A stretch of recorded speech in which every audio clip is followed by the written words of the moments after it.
a literatura pode nos ajudar a compreender melhor o presente. O escritor Ítalo Calvino enumera diversas razões em sua famosa obra Por que Ler os Clássicos? Para ele, um clássico é um livro que nunca terminou de dizer aquilo que tinha para dizer. Esta série do Café Filosófico revisitou grandes obras literárias do século XVI ao XX para refletir sobre nossas relações, crenças e descrenças, pensar a ética, a história, o mundo da política e as mudanças sociais que vêm ocorrendo ao longo do tempo. Tinha a necessidade de tirar de tudo uma espécie de benefício pessoal e rejeitava como inútil o que quer que não contribuísse para a satisfação imediata de um desejo do seu coração, tendo um temperamento mais sentimental do que artístico e interessando-se mais por emoções do que por paisagens. É assim que Gustave Flaubert, um escritor do século XIX, um dos mais importantes e polêmicos autores da literatura francesa, descreve Emma, a protagonista de sua obra mais famosa, Madame Bovary. É a história de uma pequena burguesa sonhadora que casa-se com Charles Bovary. Entediada com sua vida e leitora compulsiva de romances, Emma começa a desejar viver as aventuras dos livros. O Flaubert conta a história de uma moça interiorana, do campo, ela vive na Normandia, e aos 13 anos ela é encaminhada para um convento, onde ela conta com uma certa complacência das freiras, que permitem que ela leia. E cada vez mais ela se torna uma leitora compulsiva. Emma lê. Ela gosta de ler romances, folhetos, revistas, Balzac, Voltaire, Eugène Sue. Ela lê, não é? E adora ler. E mais para frente, ela continua lendo a vida inteira.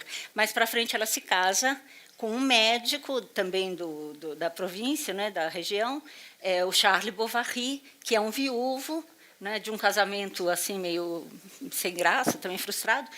E vamos dizer, o desenrolar da vida de Emma, que tem toda a ilusão de que ela vai no casamento encontrar uma vida agitada, muitas novidades, experiências novas, aventuras. A trajetória dela é uma sucessão de desencontros, de decepções e frustrações. Logo após o casamento, ela se dá conta de que ele não é bem o homem da minha vida. Ela se dá conta de que o casamento é um pouco entediante, que a vida é monótona, é repetitiva, não acontece nada de novo, não é bem como ela tinha lido as suas personagens, os romances. À mesure que se serrait davantage l'intimité de leur vie, un détachement intérieur se faisait qui la déliait de lui. La conversation de Charles était plate comme un trottoir de rue. Il va pleuvoir. Et les idées de tout le monde y défilaient dans leur costume ordinaire, sans exciter d'émotion, de rire ou de rêverie. Enfin, je crois. E Emma vai ficando muito desgostosa. Ela engravida e imagina que vai ter um filho. Até pensa que vai ser o Jorge. Mas não nasce uma menina. E ela fica mais desgostosa ainda. E, além do mais, acha a menina feia. Infeliz com a maternidade, com o casamento. Então, a leitura é a grande salvação da vida dela. Ela está sempre, vamos dizer, conseguindo sair pela imaginação, né, e viajar com os seus livros. Mas ela também vai buscar saídas concretas, assim, mais materiais, né? No caso, o adultério. Então, Emma se apaixona ela tem 2 amantes, né, ao longo da história. O primeiro é um homem sedutor, né, estilo Dom Juan, que, para falar a verdade, não está muito preocupado com ela. Tem uma lista de mulheres e fala, essa vai durar mais um tempo, mas tudo bem também. E logo ela também se dá conta que aquele romance cai numa monotonia, num tédio, fica um pouco parecido com o casamento. Então, ela fica bastante frustrada, bastante decepcionada, e, num outro momento, passa um tempo, ela se apaixona por um outro rapaz, um rapaz mais jovem, o Leon. Nessa relação é diferente, ela é uma mulher mais experiente, mais velha, e, de uma certa maneira, ela é quem conduz a relação. Conforme ela está muito fascinada com as suas experiências sexuais, com as suas viagens, com os seus encontros, ela também entra numa atitude de de consumir muito. Nessas, ela gasta a fortuna da família e leva, então, a família à falência. Acaba com o dinheiro dos Bovary. E, desesperada, ela vai ficando cada vez mais aflita, ela tenta, frustrada com os amores, frustrada com o casamento, frustrada com o adultério, frustrada com a maternidade. Ela vai tentar o apoio deles e não consegue, e aí ela se vê completamente sozinha, sem saída, desamparada, e ela se suicida.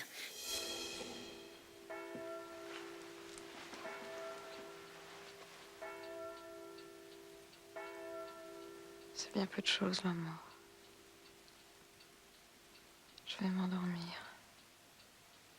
Et tout sera fini. No próximo bloco. Porque o sexo é o fundamento de tudo para nós, inclusive da definição da identidade.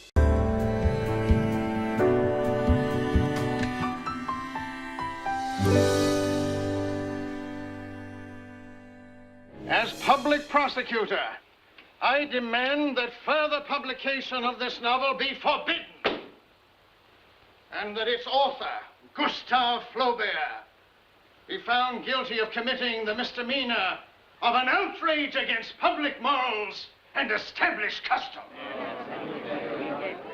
This man, this Flaubert, has created a character, a Frenchwoman, who is at once a disgrace to France and an insult to womanhood. Emma Bovary, c'est moi. Emma Bovary, sou eu. Assim, o ator Flaubert se defende ao ser levado aos tribunais acusado de ofender a moral, a religião e os bons costumes.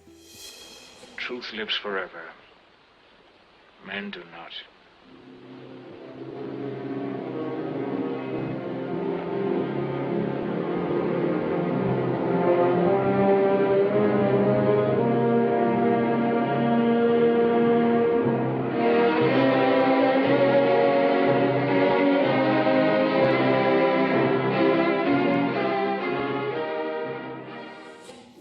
Sob grande controvérsia e polêmica, Flaubert acabou sendo liberado pela corte e sua absolvição há mais de 100 anos foi um momento triunfal para a história do livre pensamento. Mas se vivemos em uma época tão diferente da de Emma, por que as questões do romance ainda nos tocam? E eu escolhi, então, duas questões para a gente conversar. É a questão da tirania da intimidade, que é o título que eu dei, não é? E o outro é a questão feminina, a questão de gênero. Em relação, então, à questão da tirania da intimidade.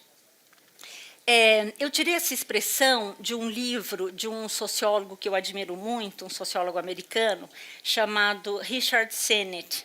E ele tem um belíssimo livro que foi publicado no Brasil. Eu acho que no Brasil ele foi publicado em 1989 pela Companhia das Letras, e que é imperdível, imperdível, e que se chama O Declínio do Homem Público. E ele vai dizer que no nosso mundo o sentimento de pertencer à esfera pública desmoronou, de uma certa maneira. E o homem público é muito mais um homem do privado, que vai ao público como um homem do privado. As pessoas procuram a esfera pública para ficar sozinhas. Por exemplo, elas vão a um jardim, a um parque, para caminhar, para andar, de preferência que ninguém se aproxime, com seus óculos escuros, de preferência para poder ter um tempo consigo mesmo, correndo ou fazendo exercícios. E ele vai dizer que essa ou então as pessoas vão conversar e falam de si. Eu, não é? E ele vai dizendo que isso é uma destruição, não é? Ou então elas pegam o celular e eu. Ele entende que isso é uma destruição da esfera pública, na medida em que não há uma distância entre o indivíduo, a sua privacidade e o mundo público, capaz de fazer com que a gente converse temas que não é que minha tia caiu ou minha avó morreu, ou eu estou deprimida porque, não é? E que a gente dê uma distância e possa discutir questões que são de interesse geral. Então, ele acha que o nosso mundo perdeu isso. O livro tem uma explicação enorme, eu estou só passando por cima, mas o último capítulo do livro se chama Tiranias da Intimidade. E, como exemplo de um tipo de tirania, que é essa que nós estamos tratando, ele cita Madame Bovary. Ele diz assim, que uma imagem da tirania da intimidade é a vida limitada pelos filhos, Pelas hipotecas da casa, rusgas com a esposa, corridas ao veterinário, ao dentista, levantar-se à mesma hora, pegar o trem para ir trabalhar, regressar a casa, beber cuidadosamente 2 martinis e fumar 8 cigarros, que são a ração do dia. Atenção das contas a pagar. Todo um catálogo de rotina doméstica que logo produz uma imagem da tirania da intimidade. É claustrofobia. É óbvio que falar disso remete, para mim, imediatamente me trouxe o Chico Buarque de Holanda, né? Com uma música que se chama Cotidiano. Todo dia ela faz tudo sempre igual, me sacode às 6 horas da manhã, me sorri um sorriso pontual e me beija com a boca de hortelã. Eu trouxe também uma mulher hoje reclamando também do vazio, né, desse vazio existencial.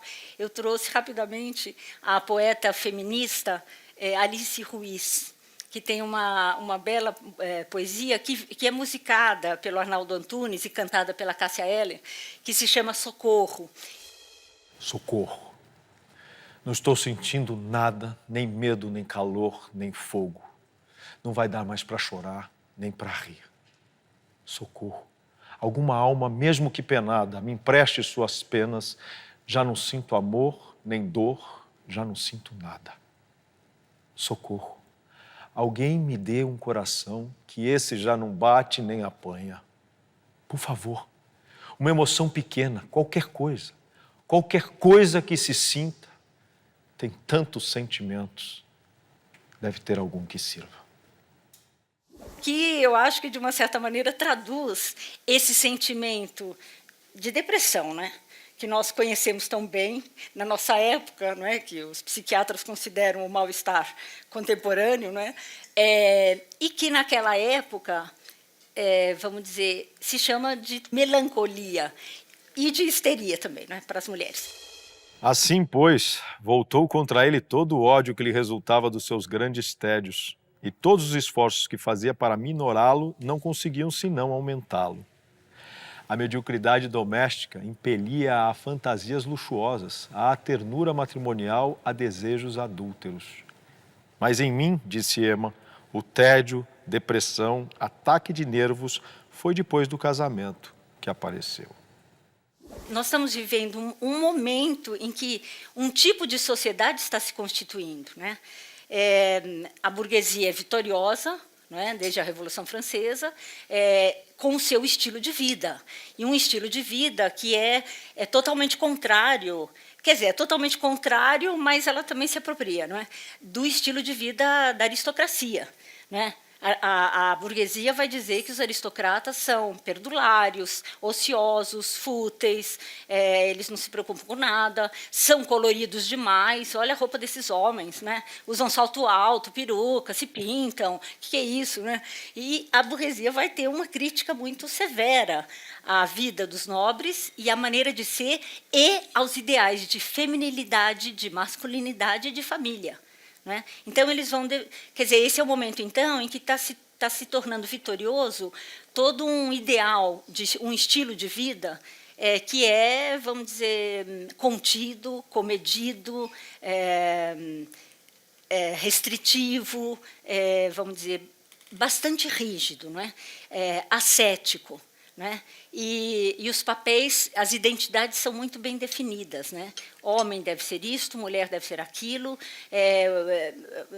o patrão é uma coisa, o trabalhador é outra. Então, há uma sociedade que cada vez mais normatiza a vida social, como nos explicou Michel Foucault, sobretudo em seu famoso livro Vigiar e Punir e História da Sexualidade.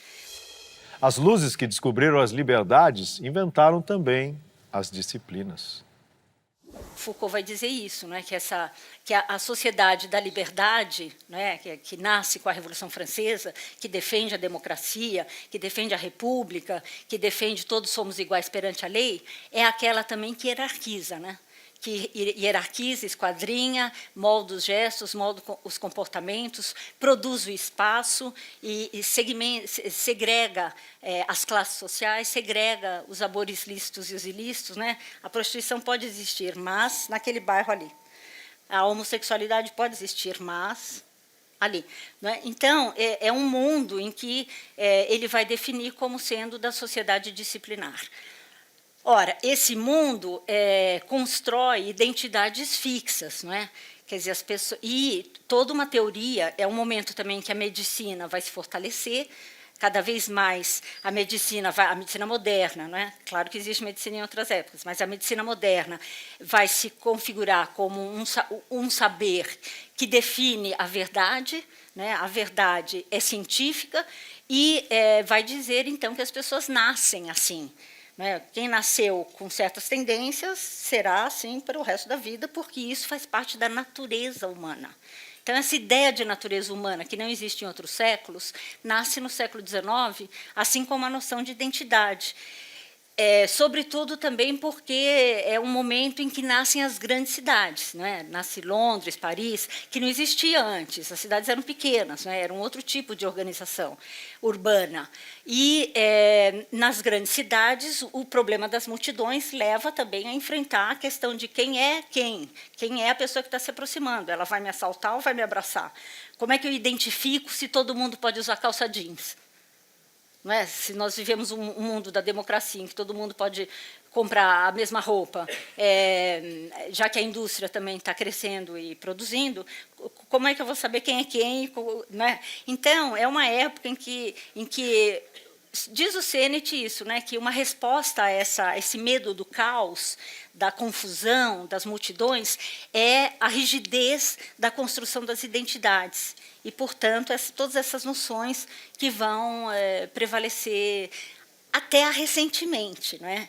Quer dizer, eu acho que assim, um pensamento crítico desses discursos vai nascer para nós, ou vai vir à tona, não é? Acho que ele está sendo construído, mas ele aparece com mais clareza a partir dos anos 60, 70, e de lá para cá a gente tem ouvido muitos textos, muitos autores falando na crítica da representação, da identidade, do sujeito e tudo isso. Não é?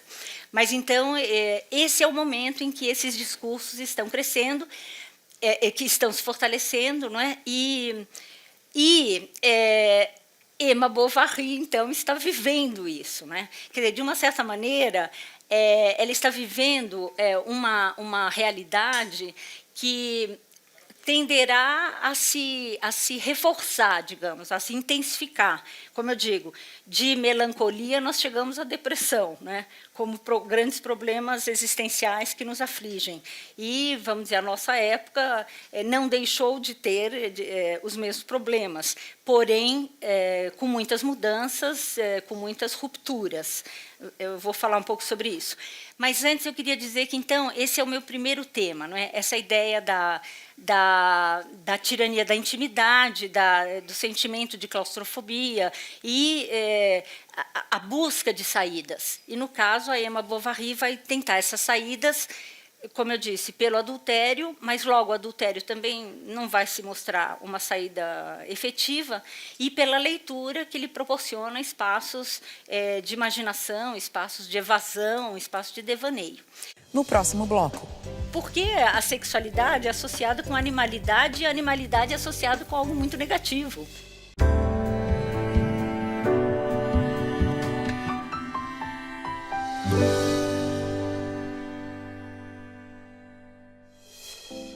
Uma mulher sonhadora, cheia de ilusões, que aprendeu a ver a vida através de uma literatura romântica. Tão logo ela entra em um mar de desilusões, se joga ao adultério, ao consumismo, à falência e, por fim, ao suicídio. Madame Bovary mostra o declínio da vida, interna e externa de Emma. O que representava ser mulher em uma época em que os papéis eram rigidamente estabelecidos? O segundo ponto que eu também queria destacar é a questão de gênero. Então, o primeiro é essa questão da tirania da intimidade, que, de uma certa maneira, afeta mulheres e homens. Mas eu penso que, no caso, é fundamental a questão do gênero, porque ser mulher faz muita diferença nesse contexto. Os homens, se você pegar o romance, os homens estão insatisfeitos, mas eles têm saídas. Não é?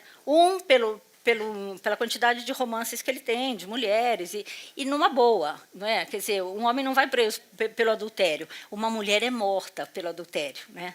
E, nessa época, até muito pouco tempo atrás, os chamados crimes da paixão, nos crimes da paixão, os homens não eram presos, né? Porque, afinal, foi um atentado à sua honra. E faz toda a diferença a questão da mulher, e eu acho que é uma ótima oportunidade que eu tenho de falar disso, porque é nesse momento que nasce a ideologia da domesticidade. Né? A nobreza, a aristocracia, não tem essas concepções que a burguesia tem. Ela não acha que mulher tem que ficar 24 horas em casa cuidando de filho. Ela não tem essa ideia de que as mulheres nasceram para ser mães. Elas não têm essa medicina que prova cientificamente que o corpo da mulher foi feito para a maternidade. Foi no século XIX que as ciências médicas e o surgimento da ginecologia determinaram um novo papel à mulher, alegando que as diferenças físicas e biológicas comprovavam sua vocação para a maternidade.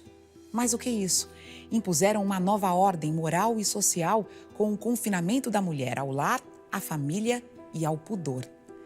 O corpo feminino, comprovado inferior, é excluído da esfera pública e do exercício da cidadania. Tudo contribuía para negar a autonomia da mulher e até para a negação da sua própria subjetividade. Quer dizer, há toda uma ideologia no período que confina a mulher no lar, que diz que o lugar da mulher é a esfera da vida privada. E é interessante que a Hannah Arendt, num belíssimo livro chamado A Condição Humana, ela diz que a esfera do privado não é exatamente a esfera de algo como particular, mas é a esfera da privação. Ela entende o privado como privação, como inexistência, como privação da luz que o mundo público confere às pessoas. No privado você não existe, né? Ela vai dizer. Então, você existe no mundo público. E, então, ela lê o privado nesse sentido da privação, o que eu acho que ajuda mais ainda a entender essa crise existencial de uma pessoa que é a Emma Bovary, que está confinada ao mundo da família, do lar, e não aguenta, e quer saídas, e quer viver apenas.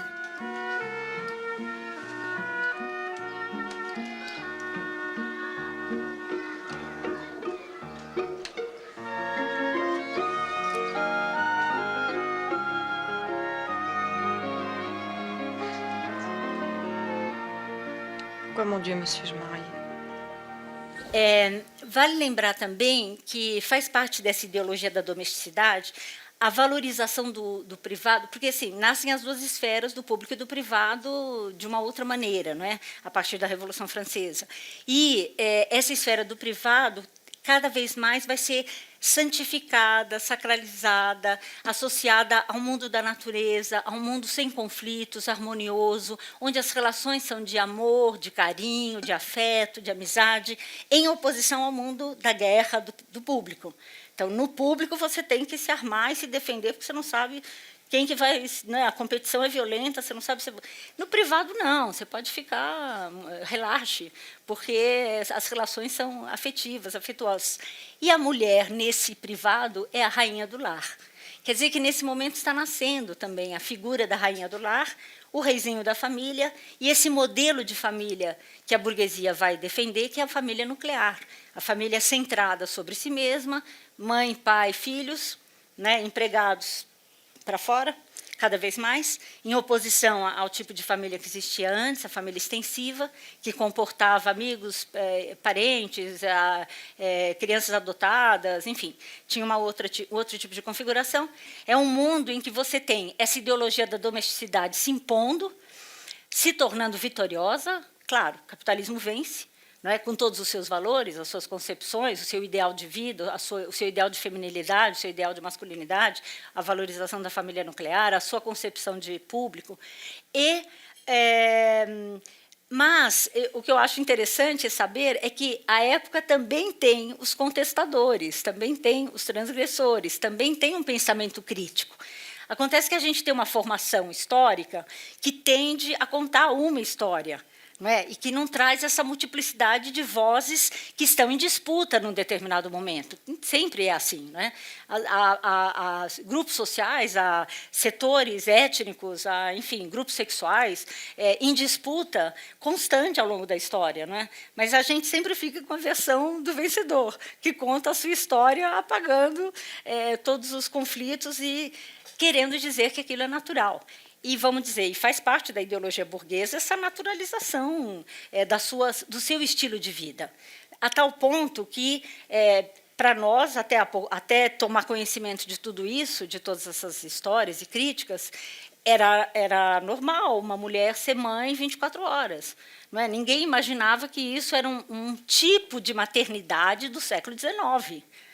Quer dizer, a gente ninguém imaginava que no século XVIII, XVII, XVI, na Grécia Antiga, não era assim. Havia outros ideais de maternidade. Quer dizer, faz muito pouco tempo que a gente descobriu que não é preciso ser a mãe 24 horas, né? E que não é preciso ser mãe para ser mulher, que a maternidade ela não é obrigatória, ela é voluntária. Essa é uma descoberta muito recente da nossa sociedade. Mas isso não quer dizer que as pessoas não sofressem com isso. E eu acho que a Emma Bovary é um caso bastante claro de alguém que está muito desconfortável num papel que ela deve assumir, numa identidade que ela deve assumir, na qual ela não se reconhece. Não é? Daí o conflito dela de querer se achar, buscar saídas, né? Buscar um lugar para ela mesma. Não consegue. E acho que essa época, de fato, nós estamos no início desse processo, né? No início dessa sociedade. Vamos dizer, as coisas ainda estão, né, recentes, a burguesia ainda está brigando com os valores da nobreza. Não é? Mas, vamos dizer, esse estilo de vida se torna vitorioso até a década de 60, digamos assim. Né?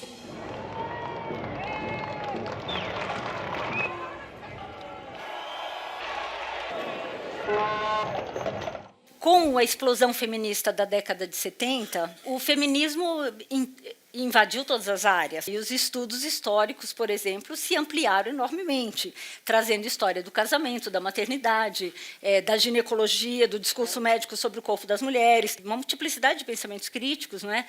Que vem pôr em xeque e historicizar isso, ou seja, desnaturalizar, mostrar que não é natural, não é? Que não existe essa necessidade que nos foi ensinada. O quanto isso implica de renúncia de si.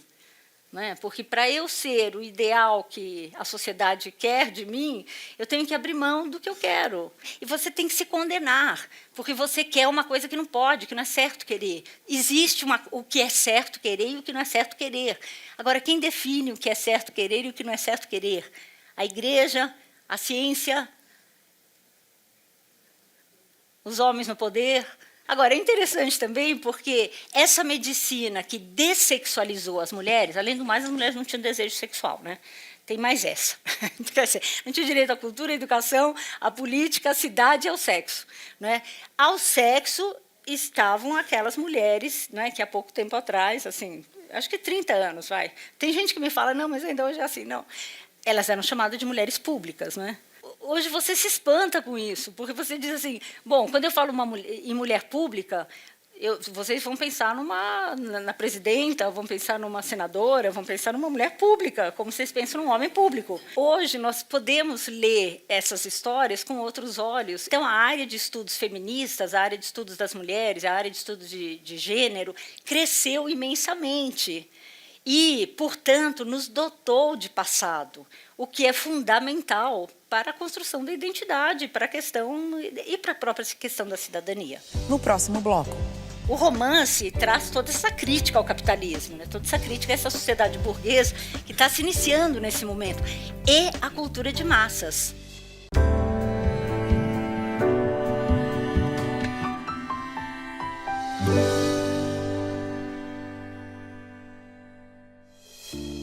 Em uma época de repressão à mulher, onde esta deveria se contentar apenas em se dedicar ao marido e à família, vive Emma, uma mulher sonhadora que aprendeu a ver a vida através de folhetins e romances. Insatisfeita e mergulhada em um mar de desilusões, Madame Bovary quer escapar de seu tédio. Saídas da Madame Bovary. Uma saída é o adultério. A outra saída é a leitura. Emma Bovary é criticada porque lê muito. E não é só ela que lê muito, né? As mulheres, nesse momento, é um momento de modernização, de crescimento econômico, de urbanização. Não é? Surgem revistas femininas, folhetins, romances escritos em jornais. Enfim, as mulheres passam a ler. Mas a grande crítica não é que as mulheres leiam simplesmente porque elas têm uma imaginação fértil demais, o que poderia ser visto de uma maneira muito positiva. Mas, nesse momento, a ideia de que elas possam ler e criar múltiplos sentidos para além daquele que o autor talvez esteja querendo trazer, é visto de uma maneira muito negativa. Agora, mais ainda do que isso, as mulheres não sabem ler. Como Emma lê? Ela lê dissociando tudo. Ela recorta os trechos, os momentos que confirmam a sua identidade, que confirmam aquilo que ela está sentindo ou pensando. Ela faz uma apropriação muito utilitária, né? O valor estético da obra vai para o espaço em função do valor de uso emocional. Ela se apropria da obra para satisfação do seu interesse narcísico, digamos assim. Ela lê literalmente, ela perde as mediações.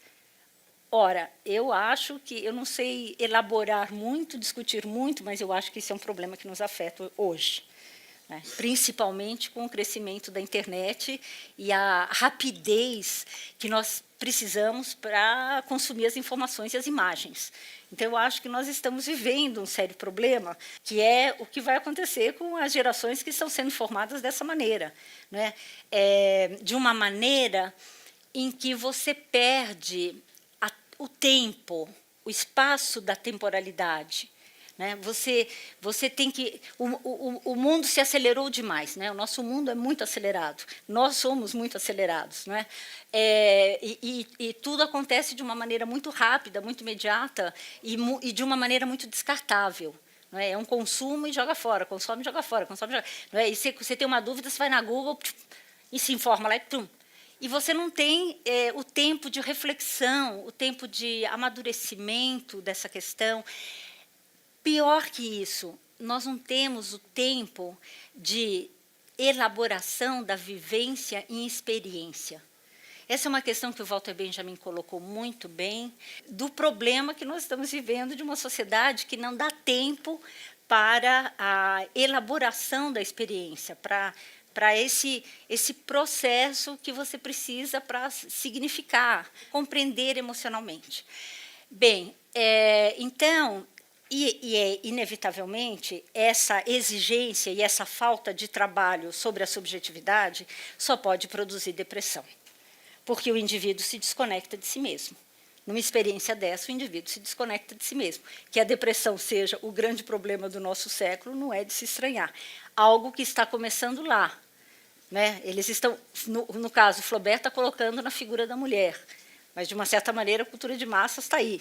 Né? No nosso tempo, a coisa se radicalizou e se potencializou de uma maneira impressionante. E, para nós, está sendo assim, um pouco difícil saber como lidar, já que é irreversível.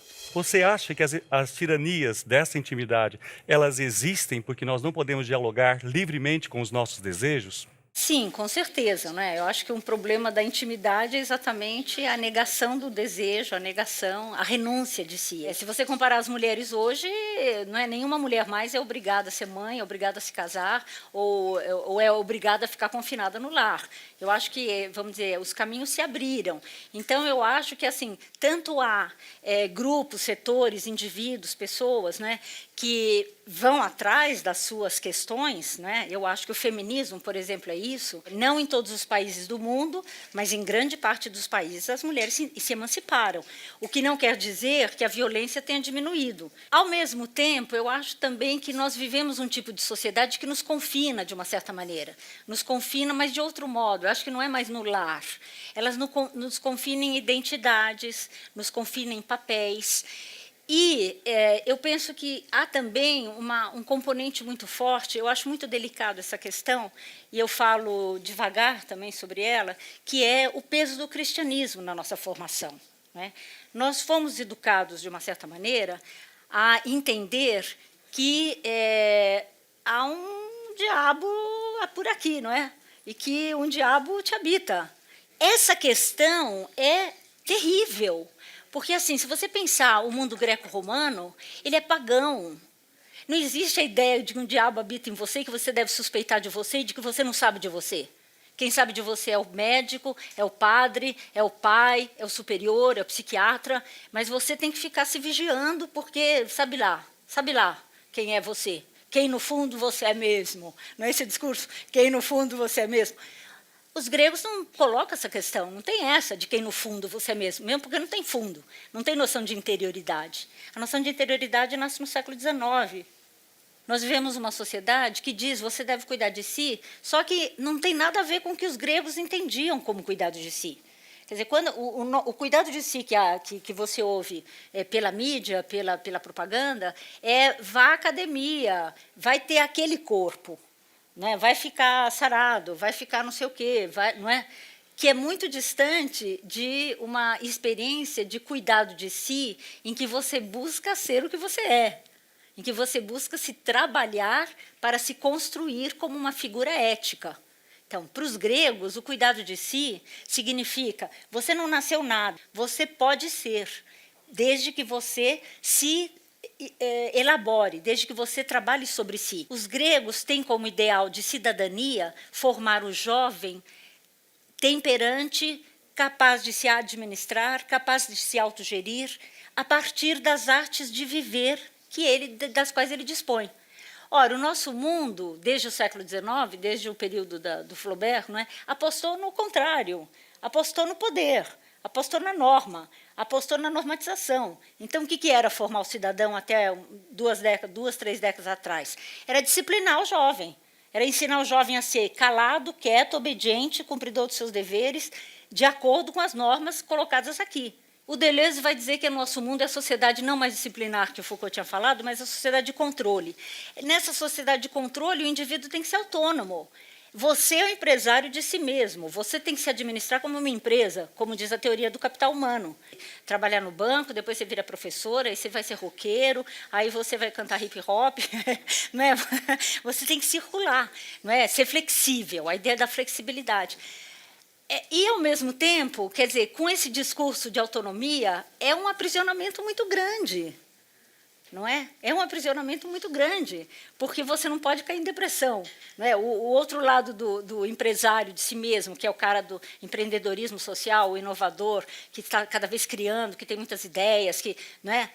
Quer dizer, ele não é mais aquele trabalhador corpo dócil, obediente. Não, ao contrário, ele é um cara que cria, que tem que inovar, que tem que trazer novidades, e cada vez mais, e novidades, e novidades, e novidades. Uma hiperatividade. O oposto disso é o deprimido. O deprimido é uma pessoa que não vê perspectiva, não tem projeto, não acredita que possa fazer qualquer coisa no futuro. Ora, eu penso que nós oscilamos entre os polos, né? Então é difícil, eu acho que a questão hoje ficou muito mais complicada, não é? Camila pergunta como a professora vê as lutas do feminismo atual pela ressignificação de atitudes e expressões, como acontece, por exemplo, na Marcha das Vadias. Olha, eu vejo de uma maneira muito positiva. Eu adoro as vadias, acho o máximo. Não é? Palmas para as vadias. Máximo. Se o feminismo da década de 70, porque o feminismo sempre existiu, né? Lá no começo sempre existiu a partir do século XVIII. Mas vamos dizer, o feminismo tinha uma carga, até recentemente, muito pesada, né? Assim, das feministas serem pessoas muito sérias, que não passavam esmalte, que não se pintavam, que eram contra a beleza, que eram, não é? E houve mesmo uma fase assim, que eu acho que foi assim, o início foi, mas enfrentar um rochedo, né? Eu acho que para enfrentar rochedo você também se arma. Depois as coisas foram mudando.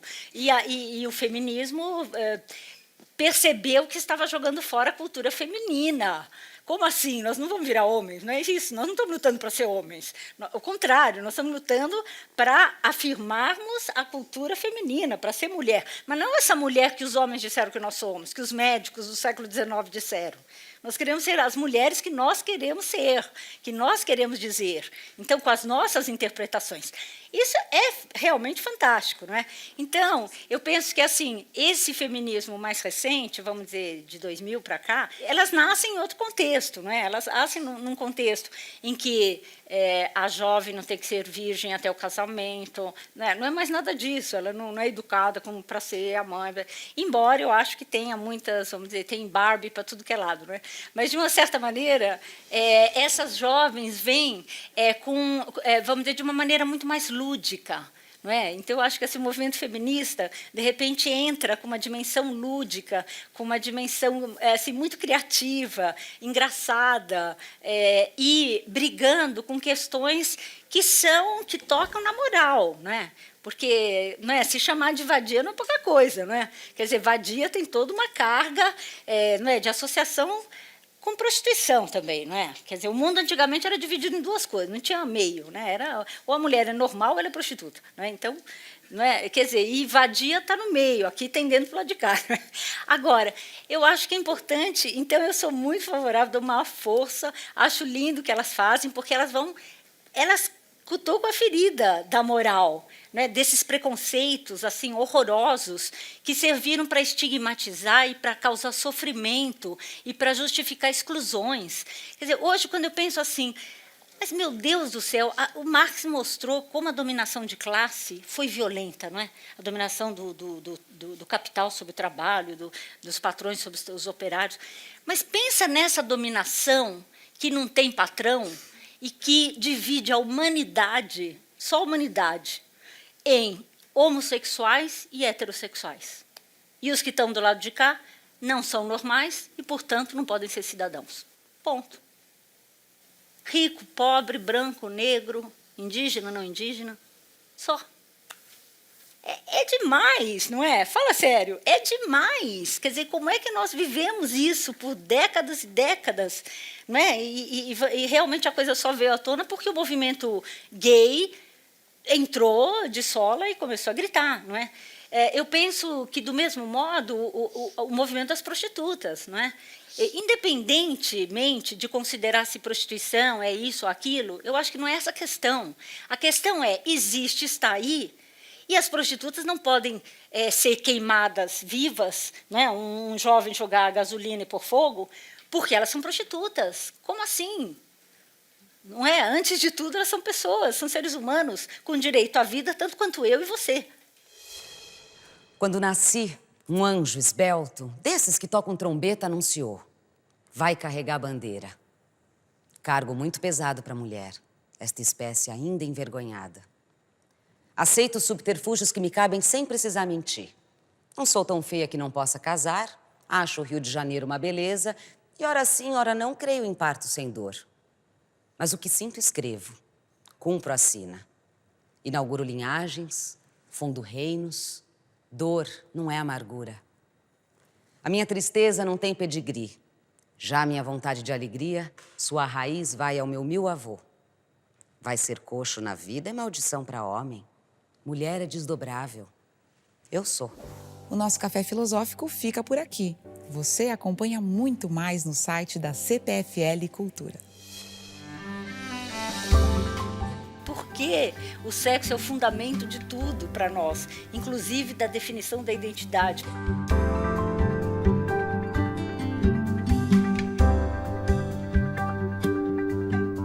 O romance traz toda essa crítica ao capitalismo, né? Toda essa crítica a essa sociedade burguesa que está se iniciando nesse momento, e a cultura de massas.